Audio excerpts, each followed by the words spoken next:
জাহান্নাম বছরে 2টা নিঃশ্বাস ছাড়ে। কয়টা নিঃশ্বাস? একটা নিঃশ্বাস গ্রীষ্মকালে যখন প্রচন্ড দাবদাহ চলে, ওইটা হচ্ছে জাহান্নামের নিঃশ্বাসের ফসল।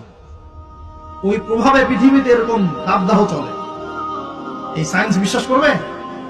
করবে না। ওর বিশ্বাসের আমার যায় আসে না। আল্লাহ পাক বলেছেন সত্য, রাসূল বলেছেন সত্য। আরেকটা হচ্ছে শীতকালে যখন প্রচন্ড ঠান্ডা, তখন শীতকালে জাহান্নামের এমন একটা জায়গা আছে যেটা কিন্তু শীতল জায়গা।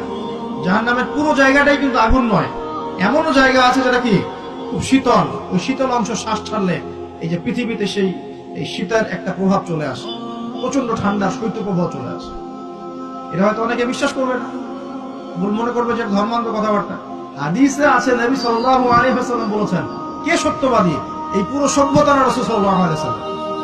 এই বিশ্বের সমস্ত মানুষ সত্যবাদী বেশি না আল্লাহ রাসূল বেশি সত্যবাদী? বাস, আর কোনো দরকার আছে কথা?